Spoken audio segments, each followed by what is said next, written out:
ॐ अज्ञानतिमिरान्धस्य ज्ञानाञ्जनशलाकया चक्षुरुन्मिलितं येन तस्मै श्रीगुरवे नमः।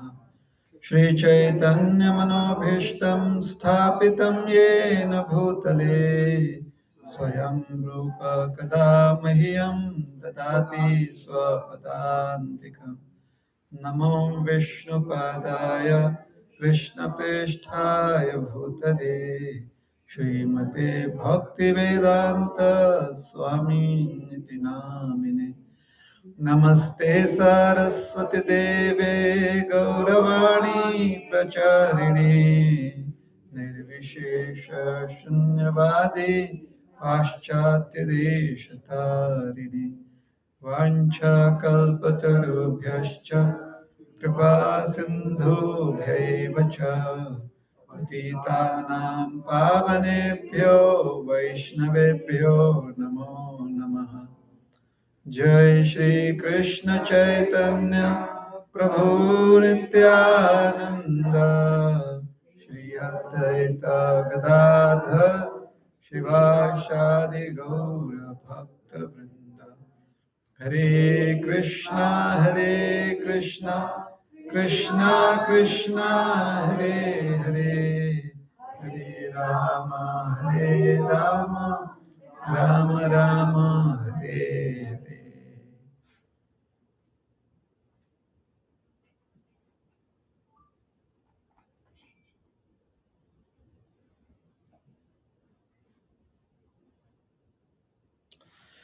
Hare Krishna. Everyone is comfortable? Is everyone comfortable? Everyone understands English? Yes or no? Okay. That's the only language I know.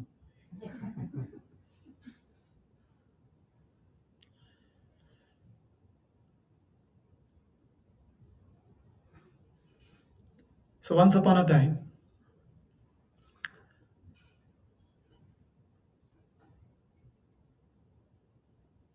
there lived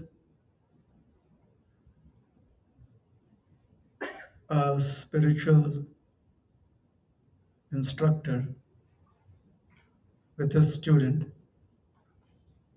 in a very remote location. They had minimal facilities, lived in a small hut.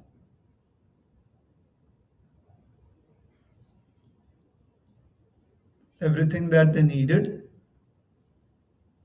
was available to them.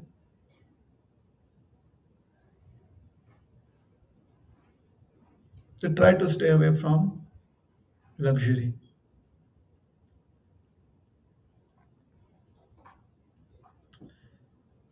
The disciple or the student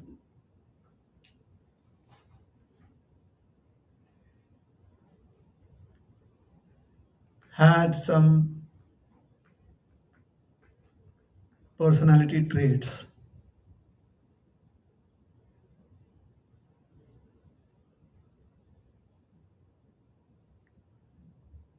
which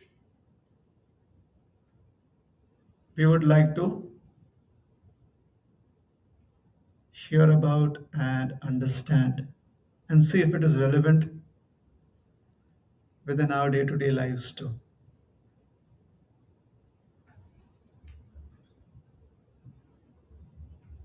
So one evening, there was a thunderstorm. It started raining.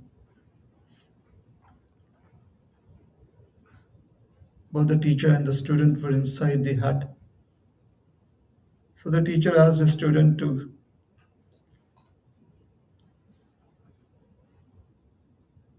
bring the cow that they used to take care of, to bring that cow inside the hut.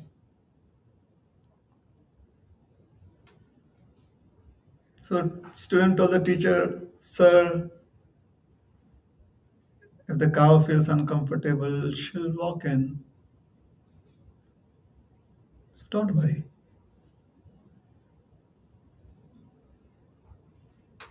So the instructor, the spiritual instructor, he kept quiet. So they used to cook food on firewood. So he asked the student to bring the firewood inside the hut, otherwise the wood would get wet.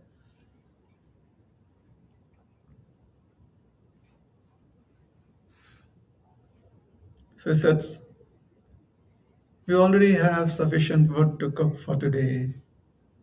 By tomorrow the sun would be out and they would all dry up. So don't worry. So the teacher got up and got some firewood inside the hut.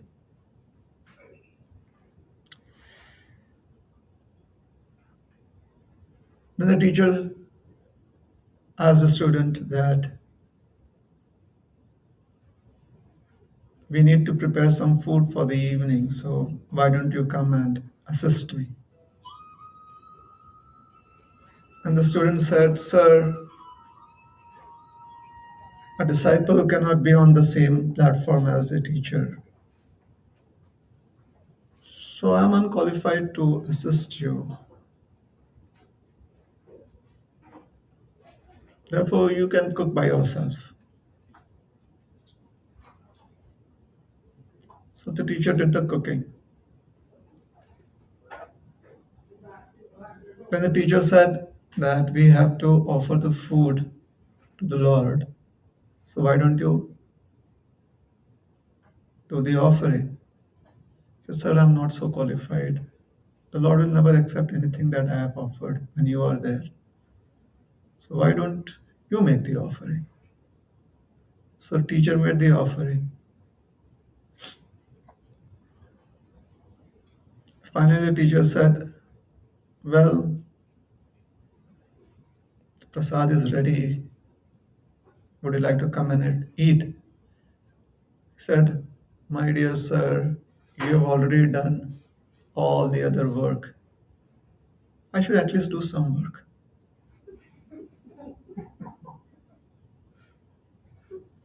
So I'll come and eat.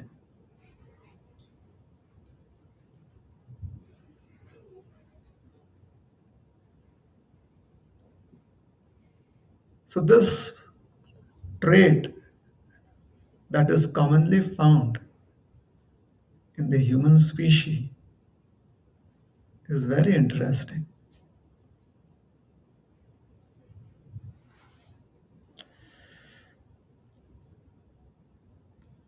In one of the books on moral teachings, there is explained the story of the devil. Would you like to hear the story of the devil? Why are you so interested in hearing about the devil? Because right after devil, the Lord always comes. The Lord would come even without the devil.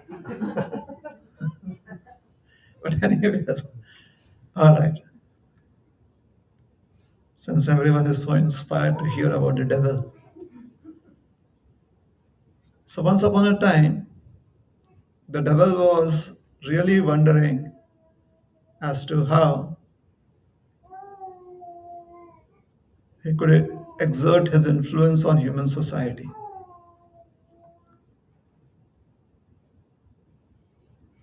So the devil was really concerned. He was like, all these Hare Krishna people, they're training everyone else to be devotionally motivated. This is affecting my business. I'm making losses. Isn't it? Remember, Prabhu, when we had this thing opened up, we maybe needed just one carpet, I guess, for people to sit on. Now it's getting filled up. So the devil has a problem with you.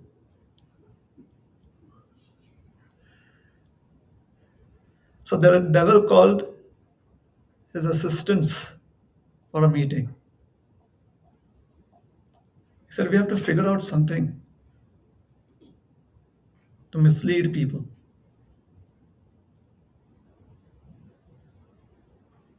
So the devil and his people had an Ishtagoshti program.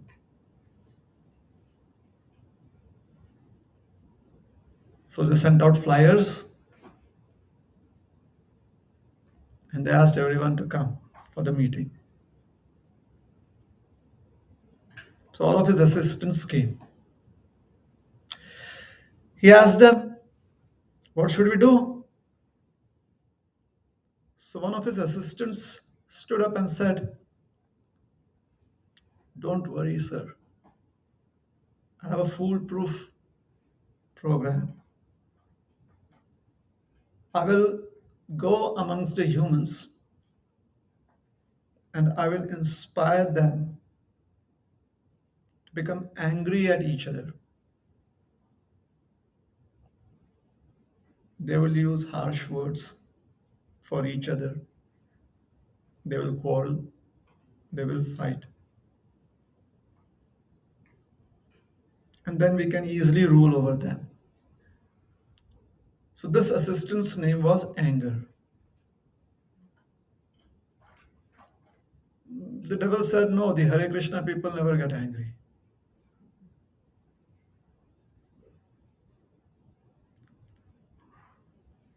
Sometimes the devil can also be wrong, but it's all right.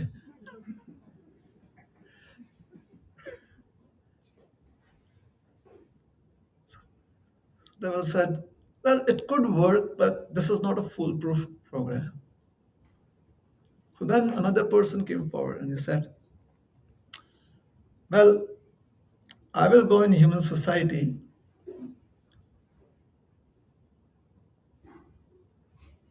I will motivate people with lusty desires. So they will become addicted to social media.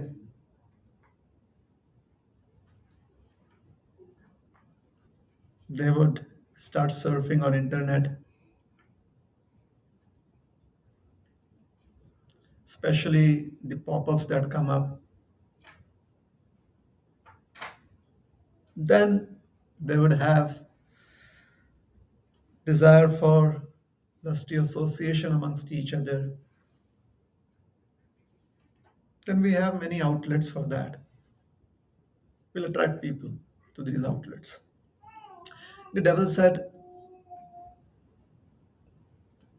that could work, but not always.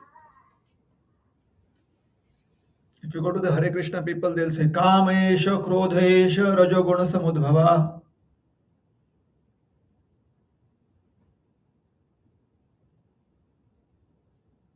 The mode of passion is born of anger and lusty desires.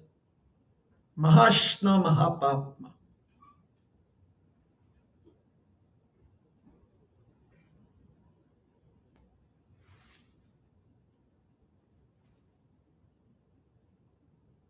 These gentlemen and ladies, they are well educated in understanding that lust, anger, these are pitfalls in their lives. So they may not fall for it. Next came another personality. He said, don't worry. I will go amongst them and I will give rise to desires for hoarding things, accumulating services for oneself, more than one needs, extra endeavor. People would be putting in extra endeavor. This personality was greed. So the devil said,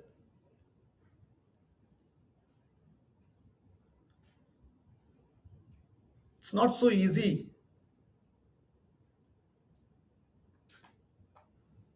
to make people fall down to such petty levels of greediness. I mean, yes, sometimes for prasad they do it, but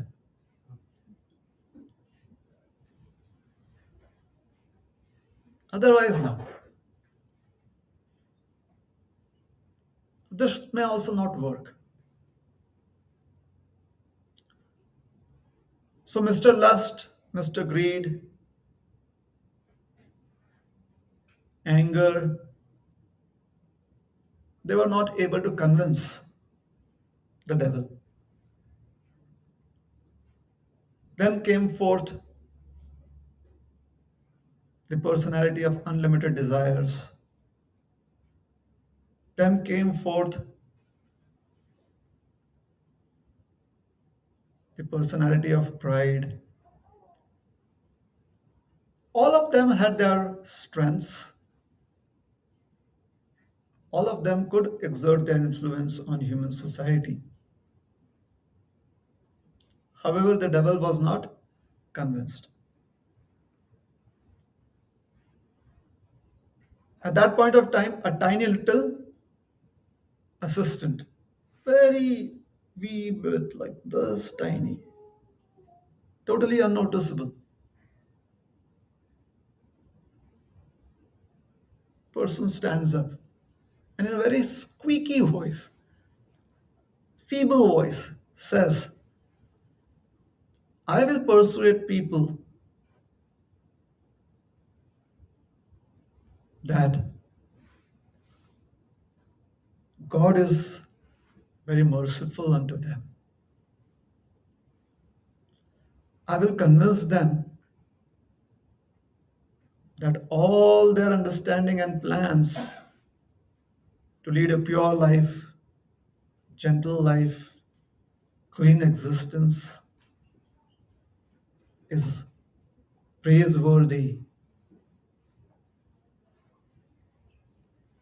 I will tell them that they are so brave to reject all the distractions in this world. I will encourage them to pursue the goals of, of pure existence.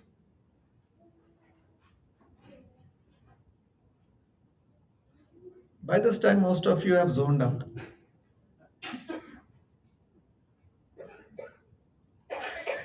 So the devil is hearing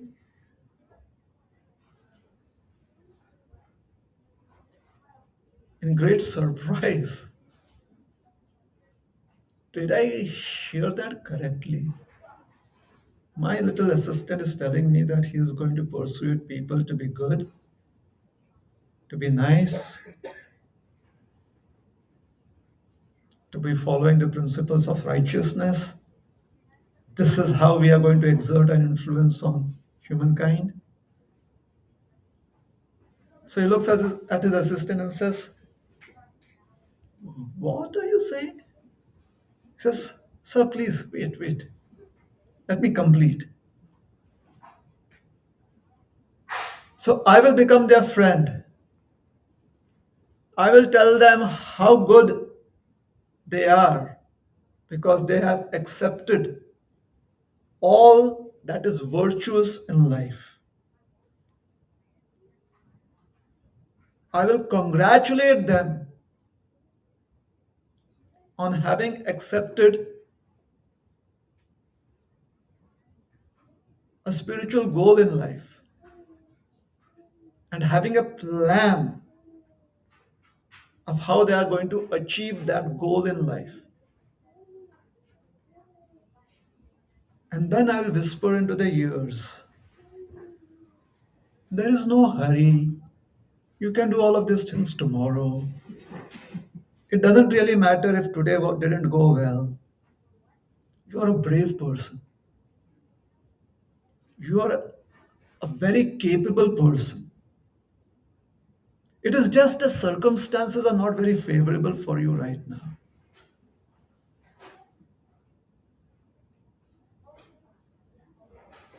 The universe seems to be plotting against you, but don't worry. The grace of the Lord is always upon you. Today you did not do well. Tomorrow definitely you will do well.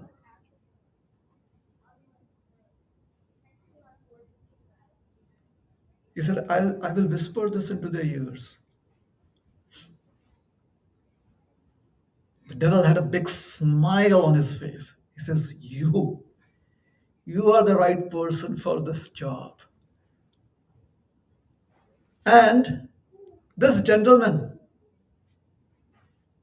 this tiny little unnoticeable person, this gentleman's name is procrastination.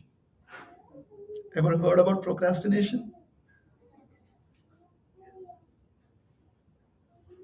Most of us meet procrastination every day.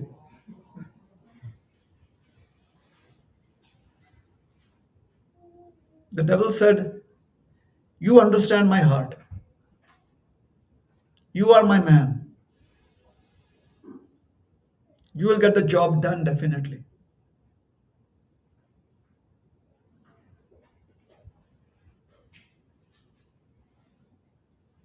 In India, the land that I come from,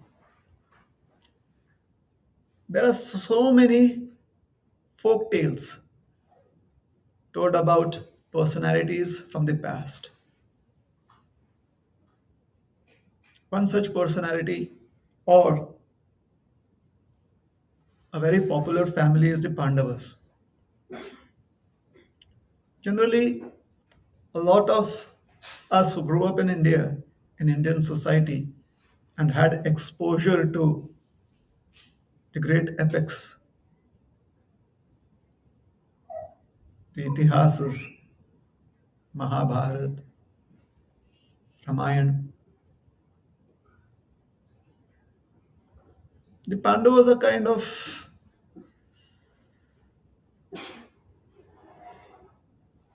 very popular amongst us, very popular.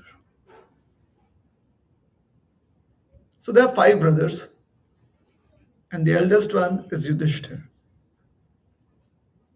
So this is just a folk tale, all right, that I'm going to narrate.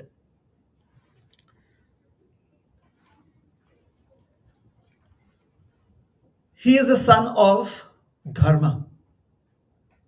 Yudhishthir, the eldest of the Pandavas, is the son of religion personified. So the very emblem of righteousness.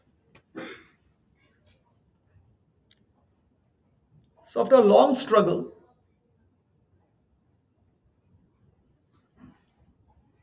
the entire world was under the shelter of a righteous ruler, Yudhishthir. King Yudhishthir was a king. So people would come and express their concerns and needs before the king. There was a facility given to the ordinary people to come and express their concerns in front of the king. So the king would have such public hearings where he would hear from his citizens. So one particular day, the great king, the righteous king, was hearing out his citizens, and an urgent matter came up to him. A very urgent matter came up to him.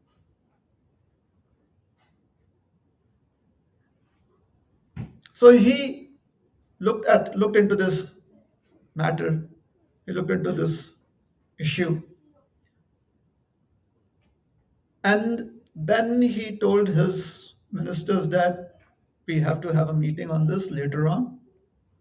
However, that was pressing upon his mind. So as he was hearing the citizens speak out their concerns, At the back of his mind, he was meditating on the issue that had come up to him. So one particular citizen came up to him and said, "Sir, I have such and such concern about my field. I'm a farmer, so about my farm, I have such and such concern.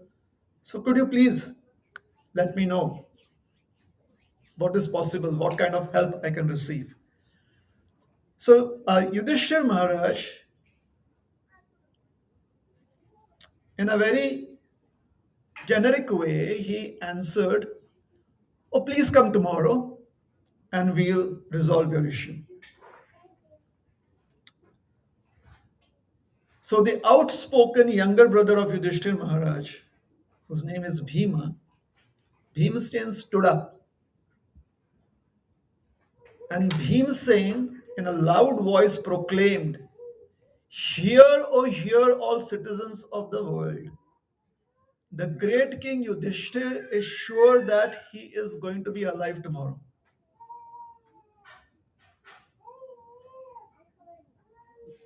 When Yudhishthira Maharaj heard this, he realized his folly.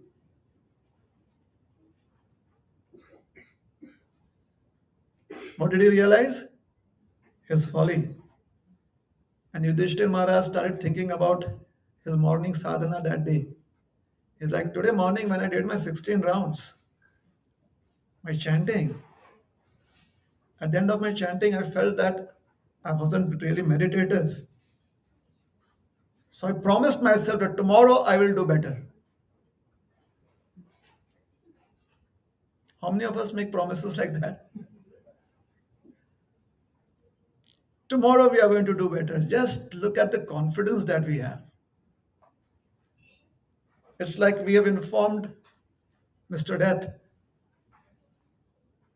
"I do not have any appointment for you, any dates for you available till tomorrow."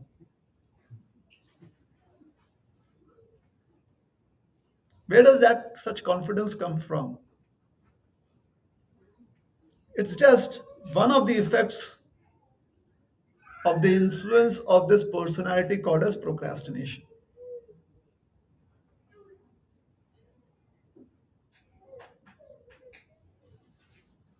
In simple words, procrastination simply means I don't want to declare to myself or anyone that I'm lazy. Let me put up a brave face and convince myself and convince others that I have such a great plan. I plan ahead. Like today, I could not fix my life, but tomorrow, definitely, I'm going to find a way to fix it.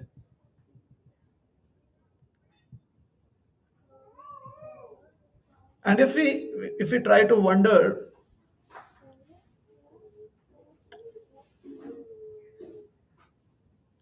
what is wrong about it? Shouldn't a person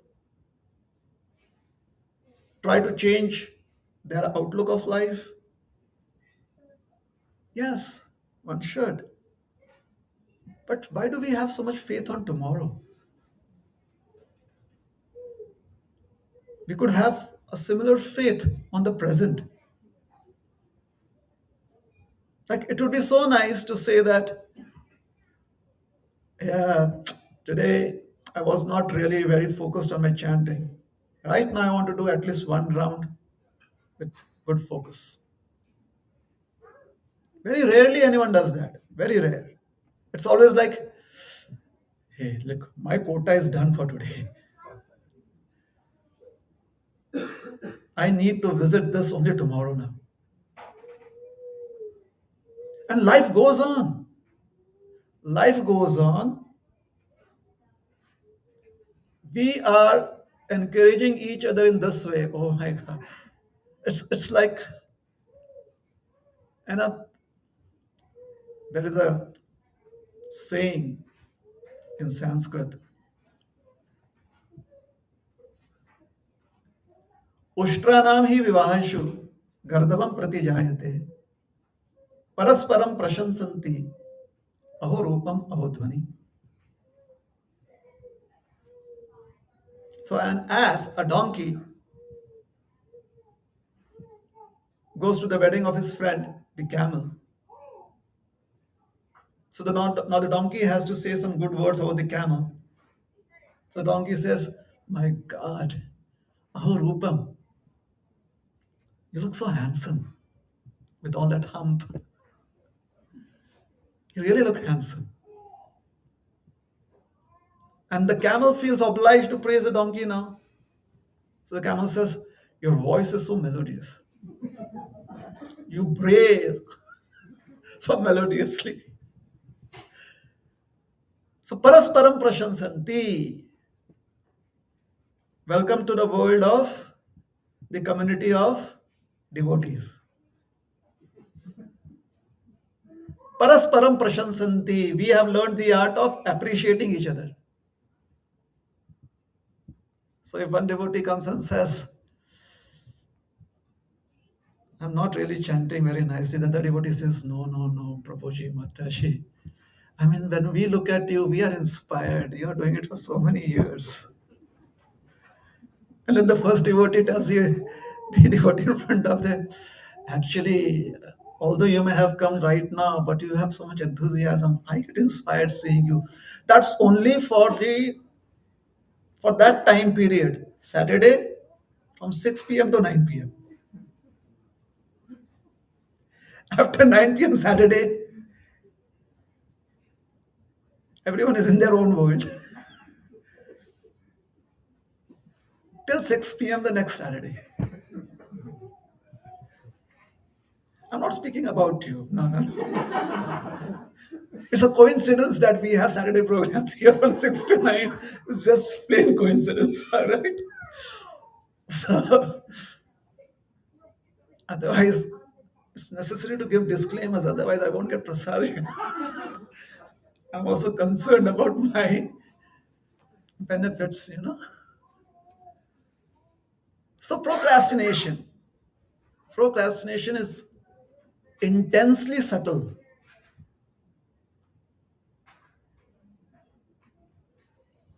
It has very beautiful ways to creep into our lives.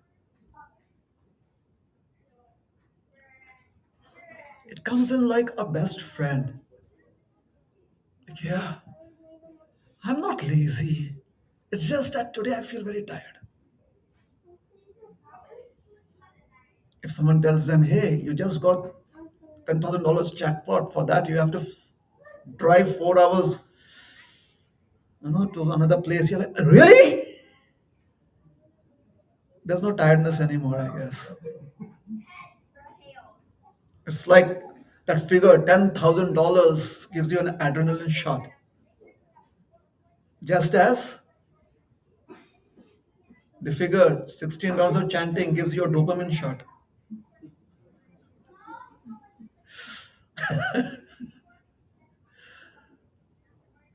Like,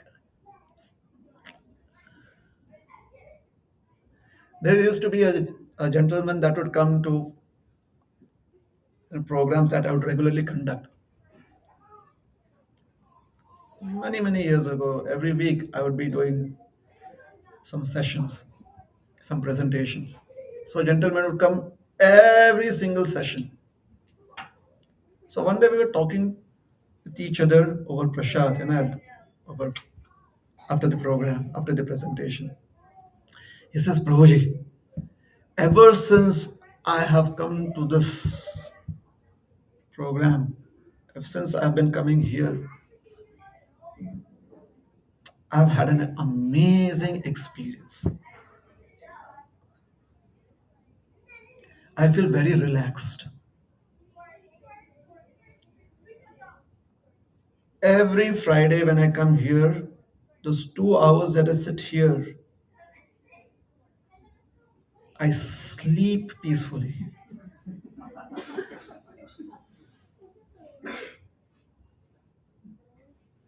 And then, you know, when you this thing that you've said about chanting, my God, whenever I'm not able to sleep at night, I just pick up my beads.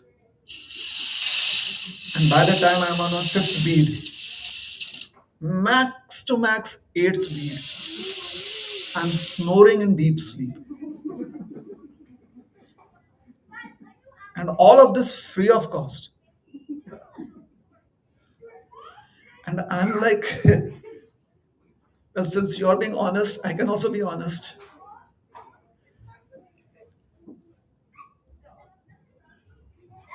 So, what is the honesty? It's not that this is effective only at night, anytime during the day. Anytime during the day, you pick up your beads, guaranteed.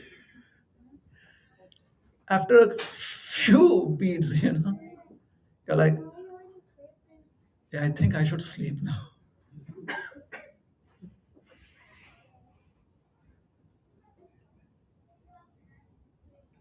So it really pacifies your mind. However, we have to be careful to understand and figure out whether it is procrastination that is kicking in, or is it really the effect of chanting.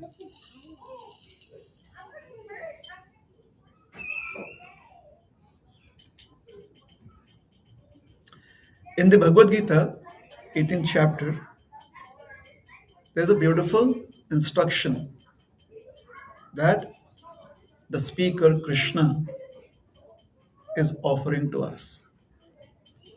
So if you have your smartphones, you can go onto the internet. I'll give you the verse number and we'll read it together. Is that all right? So that you don't feel that I am a mystical person, I know verses. So it's all there on the net. So we are reading the 18th chapter, verse number 28. This is the final chapter of the Bhagavad Gita, all right? So just go on the net, go to Google, type BG 18.28, and you should be there. Yes? So the 18th chapter, since it is the final chapter, most probably we can expect that there would be conclusion on certain discussions that has happened in the previous chapters. We can expect that to happen. All right. So if everyone's pulled it up, those of you who have pulled it up, if you want, you can share it with others who haven't. So it begins with ayukta. Everyone's there? Yes? Okay.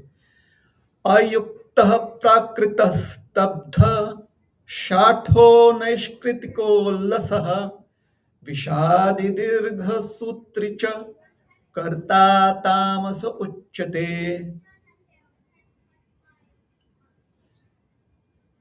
Sounds mystical, right? Okay, let us demystify it now. Translation. Everyone can read the translation. The worker who is always engaged in work against the injunctions of the scripture, who is materialistic, obstinate, cheating, and expert in insulting others, and who is lazy, always morose, and procrastinating, is said to be a worker in the mode of ignorance. Worker. Who's a worker? Somebody who does work. Can you imagine a person who's lazy is also a worker? That is how Krishna describes. This is what Krishna describes in the Bhagavad Gita. Tamasa uchyate karta. He says karta. Karta means the doer, the worker. Vishadi dirgha sutri. Dirgha sutri is procrastination. Someone who procrastinates. What is dirgha sutri? Dirgha sutri is a person who's convinced that things are going to be better tomorrow and therefore I should not be worrying about what I could not finish today, for definitely tomorrow I will finish it. They never figure out why they could not finish it today. They do not want to spend any time and effort on that because they are convinced that they are capable enough of finishing it. They never try to figure out how they could have been motivated to finish it off today, because they're convinced that tomorrow they're definitely going to do it. Just look at the conviction. This is what procrastination does to one. It completely mesmerizes one with a so seemingly foolproof plan. Tomorrow I shall be victorious. And therefore, today I have time to enjoy. Because tomorrow I need to work hard. And this is a story day in and day out. Why? Because one loves to perform work in the mode of ignorance. What is the mode of ignorance? In our context, the mode of ignorance is being blissfully, consciously unaware of what needs to be fixed right now, today. Because we are so excited about getting it fixed, and definitely having it fixed tomorrow.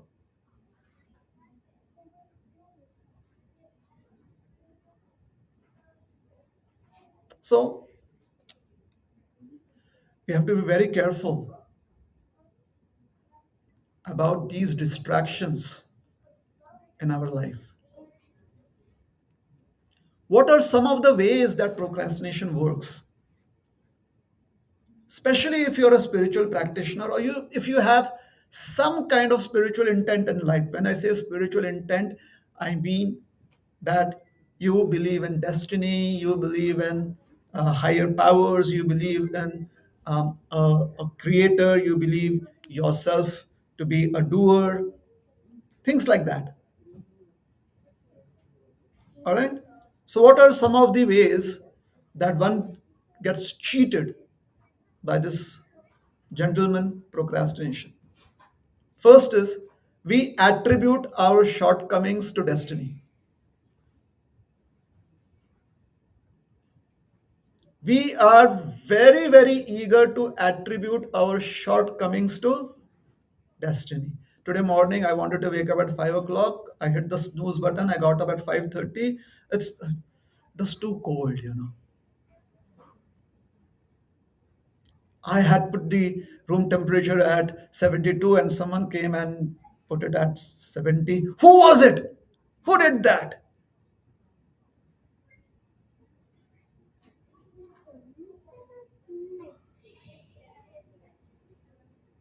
So, destiny. Maybe I'm just destined. And then we'll come up with questions like, we come up to some teacher and we ask, Sir, Madam, is everything written down for us? Like, are we destined to get certain reactions in life?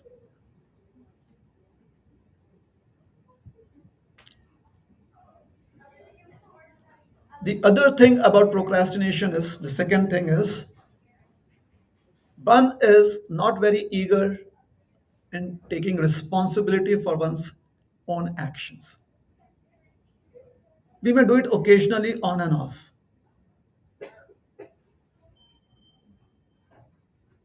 Once someone came up to Srila Prabhupada and he said, a very sincere person, sincere personality, his follower, and he said, Prabhupada, sometimes I feel that I should just give up all of my attachments and totally surrender to Krishna. So Prabhupada looked at him and said, sometimes. So then he realized, oh, you know, maybe I was too overeager in expressing myself. So he said, no, no, no, Srila Prabhupada, I feel I must give up everything that I have and completely surrender to Krishna. So Srila Prabhupada said, oh, you think that you are the owner of some of the things that you have. You own them. So what do you have to give up?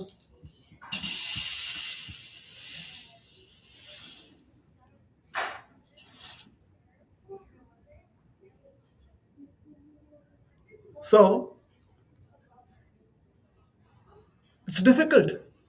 It's not so easy. It's definitely difficult to accept responsibility for one's own actions.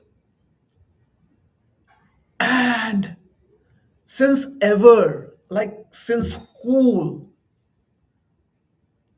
we have found it so very comfortable in making excuses for not completing tasks. For example, you want to put tilak. Now, obviously, if you're going to the program, you want to have it on what in a way which you consider to be the perfect tilak.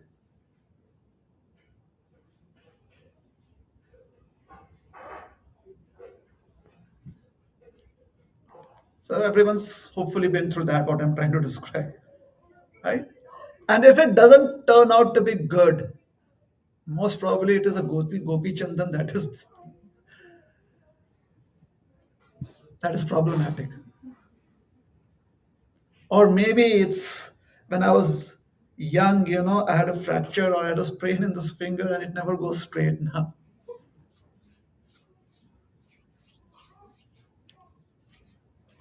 The art of making excuses for non completion of tasks.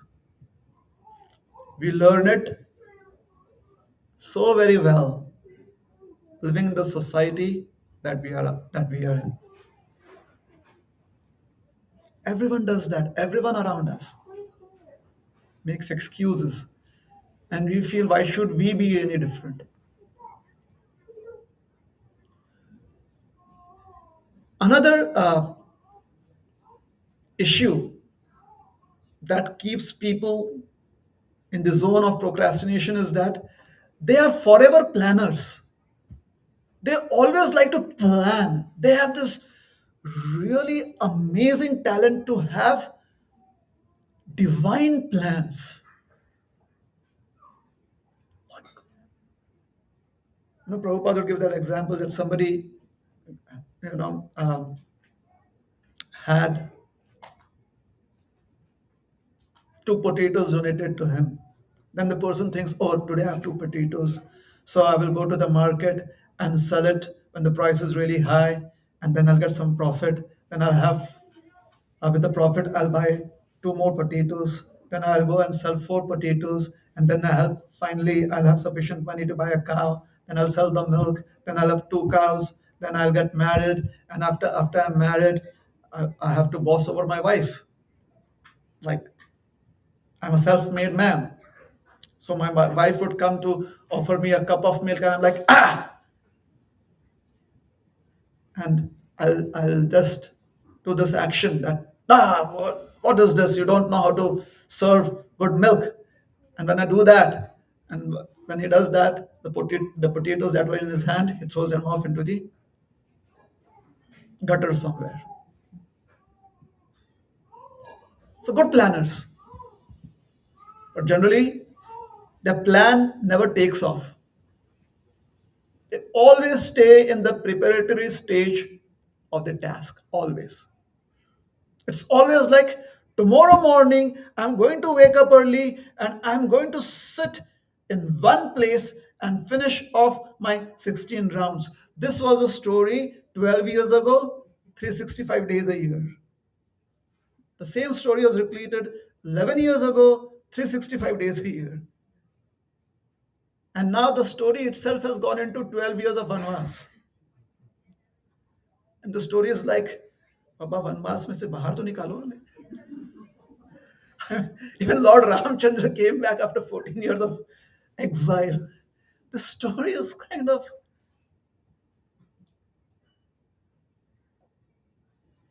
it's so difficult to take up consistent spiritual practice. Even if it is like if someone just decides that, okay, every day morning, all I have to do is wake up at this particular time and go to the altar, which is just a picture that I've put at the foot of my bed. That is my altar. I just wake up, look at that picture and say, Hi Krishna, and go off to sleep.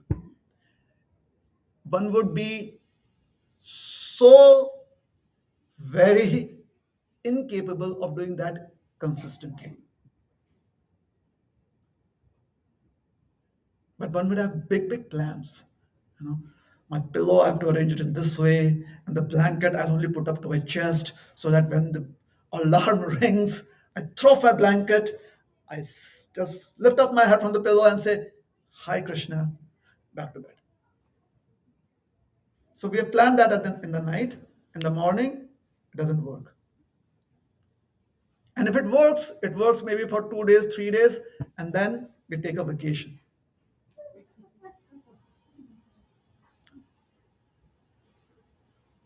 What else? What else does one give as a genuine excuse for procrastination? Tomorrow never has a definite date, by the way. Tomorrow would never be the 14th of, let us say, tomorrow would never be May the 29th. It will never be like that. It will always be a generic tomorrow. Always. If we have a financial deal with any other gentleman, a friend of ours, if there's a financial deal that has to be done tomorrow, we make it very specific. Tomorrow, May the 29th, 10 o'clock in the morning. But when it comes to consistent practices, especially spiritual practices, it's never that specific. Why? Because being generic is a very comfortable place to be in. So, tomorrow onwards, we are going to be a different person. And very interestingly, these are very, very good people. People who have these issues are gentle, kind, honest people, basically. In most of the activities in their life, they have all good intents. Even with wanting to be consistent in the spiritual practice, they have good intent. Unfortunately, they are paralyzed by these various aspects of procrastination.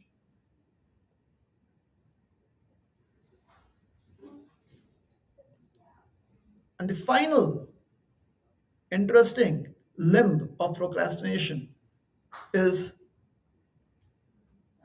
continuing to analyze the problem rather than find a solution.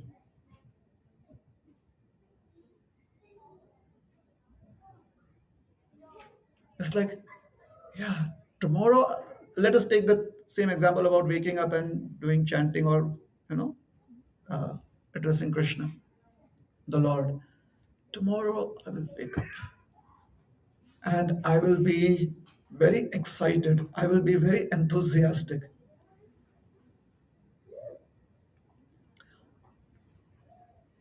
Many a times, we would want to figure out how to be enthusiastic. We'd want to figure out which side of the bed should we keep the picture so that as soon as I wake up, it should be there. We do not figure out a simple solution of how I should respond to the alarm immediately. That as soon as I listen to the sound of the alarm, I wake up. We never practice on that. We try to figure out everything else. We try to analyze every other aspect of the problem except the solution. It's very interesting. I mean, we have become experts in all these aspects of procrastination. So, to overcome procrastination, there are few things that we may need to do. First, take responsibility. Start taking responsibility immediately. This I own this mistake that I have done. I do not blame destiny. I do not blame my own laziness for it. No, I did it. Just as I feel I'm lazy, I also know that I have the capacity to be very, very punctual and disciplined. So take ownership. Second, Let us find inspirations, not in terms of not just people who are very inspiring, not just stories that are very inspiring, not just formula that are very inspiring, but let us inspire ourselves through so many tasks we have completed on time and we have been consistently doing it. It's very important to have confidence in oneself based on the tasks that we have completed. Self appreciation, especially in these situations of procrastination, self appreciation is important. One should not get into the habit of denigrating oneself constantly. I'm fallen, I'm incapable, I cannot do without help. No, we are adults, we take responsibility, we have performed tasks, we have accomplished tasks, we will do this task too. And finally, we will, that willpower, push yourself, push yourself to the brink of that potent quality of getting things done, which is stored within each individual. Every individual has that capacity. If you leave it to just destiny and natural circumstances, it will manifest as fight or flight response. Basically, it means that in extreme situations, ordinary people perform Herculean tasks. The potency is right there. Human intelligence means to harness that right now. So, develop the willpower to push oneself forward. This is very much needed. So, if we can focus or we can try and think about what we discussed today, then hopefully today would be another day. You heard that saying? Tomorrow is another day. So, hopefully today is another day. Today is still alive and we can get things done today. And that is the conclusion of the Gita too. Nashto moha smritir labdha. To regain one's memory of being a divine personality, of being superior to the or transcendental to the effects of material nature, regaining that memory. And with faith in a relationship with the Supreme Lord and the existence of the Supreme Lord in every aspect of creation, that strong faith. Karishya vachanam tava. I will do as has been explained and understood, explained unto me and understood by me. Karishya vachanam tava. I will do what you have told me. Basically, when what you have asked me to do or what you're telling me to do is what Arjuna is saying. What it inherently means is that I have understood what you're telling me to do. I have accepted that understanding and I take ownership of that understanding. I'm not going to say, oh, Krishna told me to do it, therefore I did it. I'm going to say, Krishna told me, and now it is my responsibility, and I accept the ownership of this task. I am doing it. And that is the mercy of Krishna. The mercy of Krishna is to help us remember the potential that each one of us has, and use it to its fullest extent. This potential that we have is devotion, and its fullest expression is service. Therefore, devotional service is the natural expression of a fully realized personality. It's the natural expression of a fully realized person. So we'll stop here. Thank you very much. Hare Krishna. Any questions or comments? Any corrections? Anyone has any questions, comments, realizations?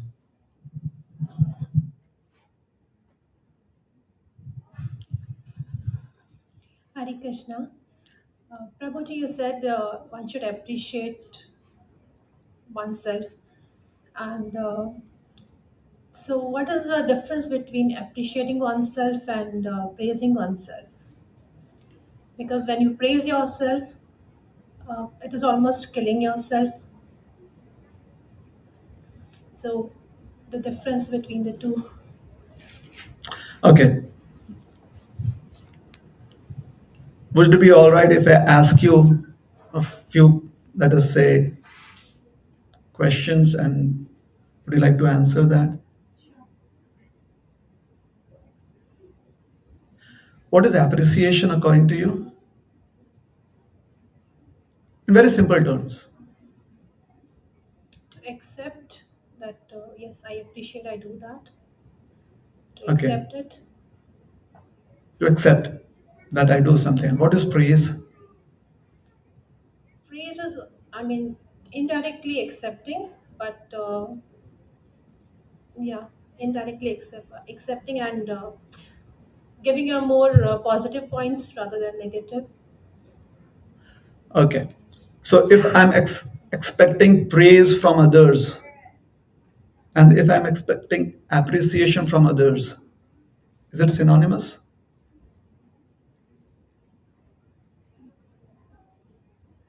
You think it's synonymous? Somewhat?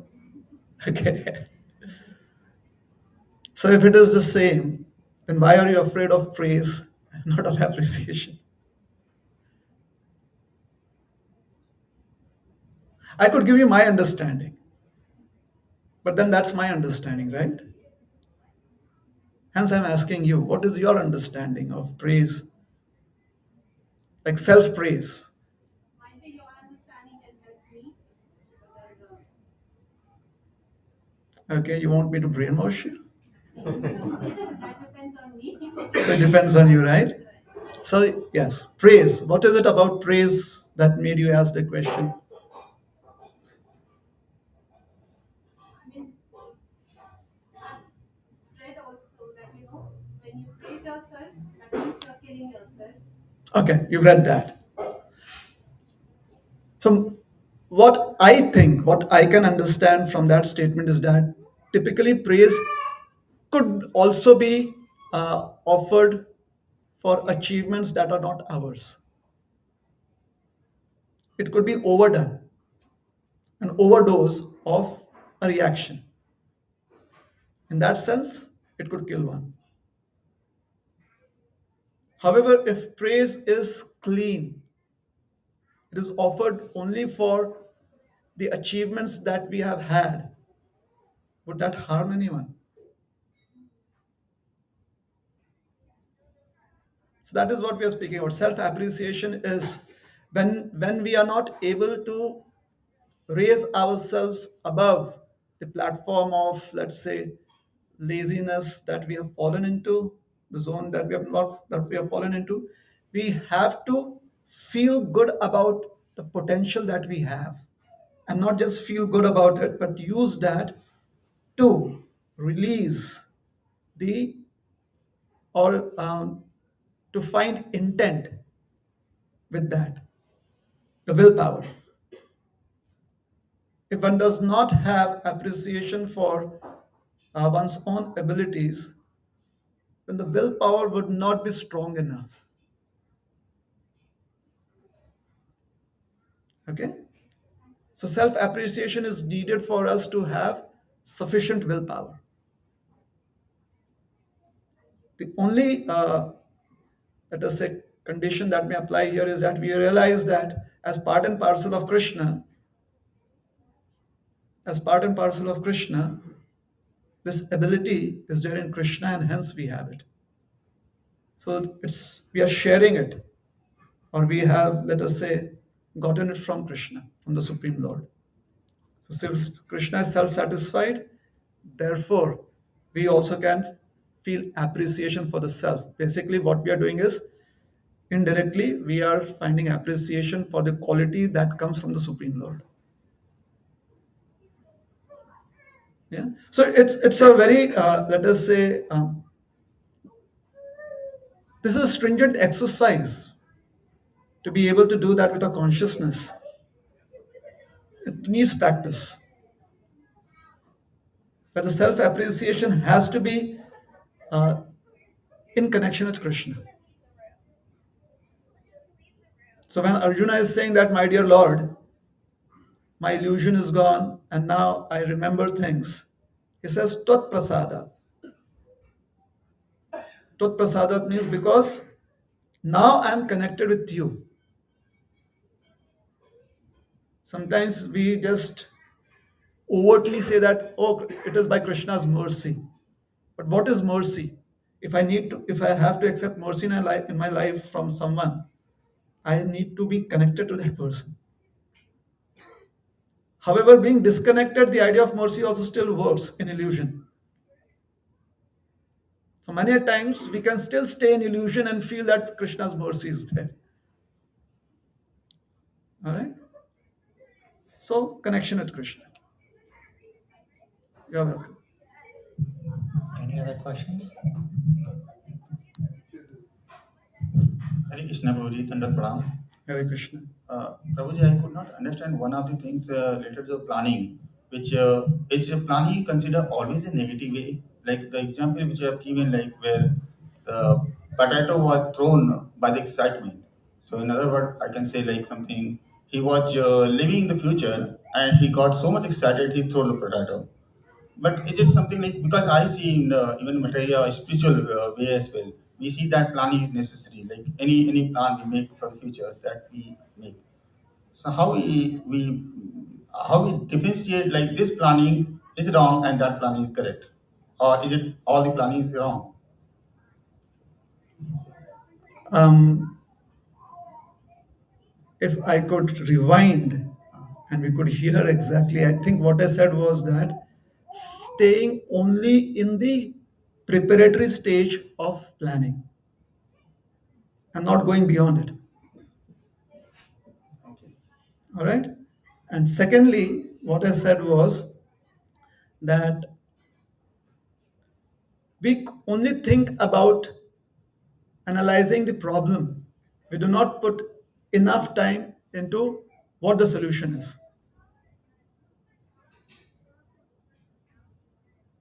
So, procrastination is the outcome of such an approach in life.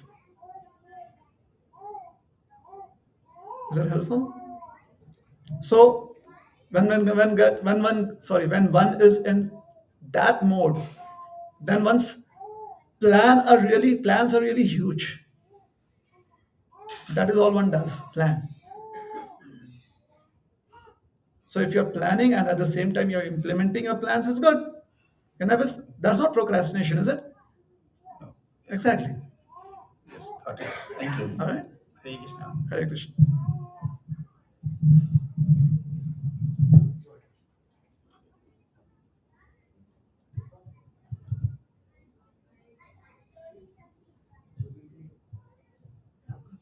Hare Krishna. My question is in affinity to Mataji's. Where exactly do you draw the periphery between self-deprecation and humility? Hmm.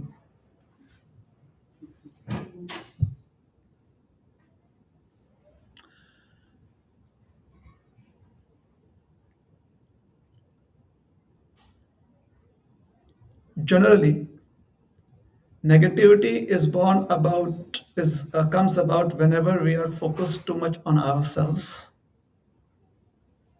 in comparison to something that is better than us. All right?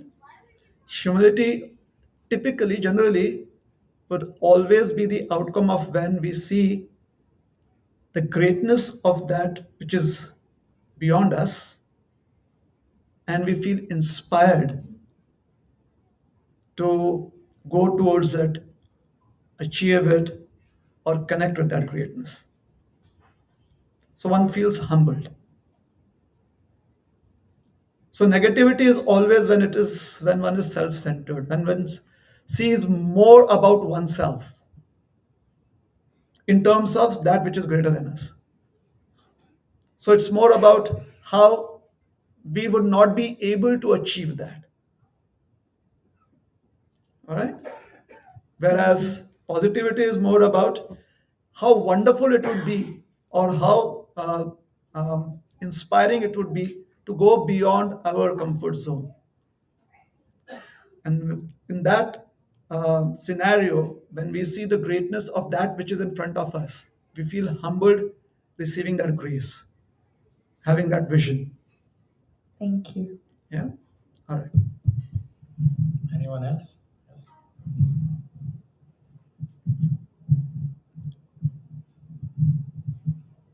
Hare Krishna, Prabhuji. Hare Krishna. Thank you for the wonderful talk. Initially, when you started off with about the devil and then up to the procrastination, it threw a light in a different way. And my question is, how do you understand the difference between Krishna's mercy and illusion? Sometimes illusion also looks like, everything is all right.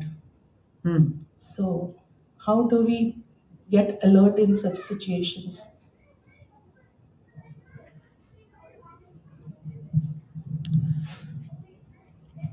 The ability to see mercy or the facility of being an illusion, all of it is because we have been given the gift of free will from Krishna.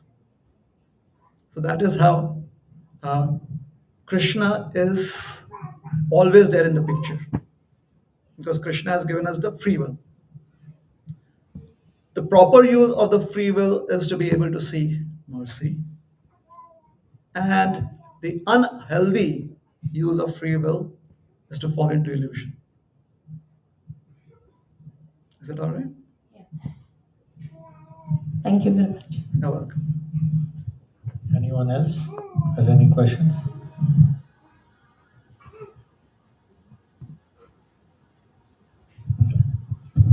Let's thank Prabhuji by saying Hari Bol 3 times loudly. Hari Bol, Hari Bol, Hari Bol. Thank you very much. Hare Krishna, Srila Prabhupada ki jai. His Grace Rohinipriya Prabhu ki jai.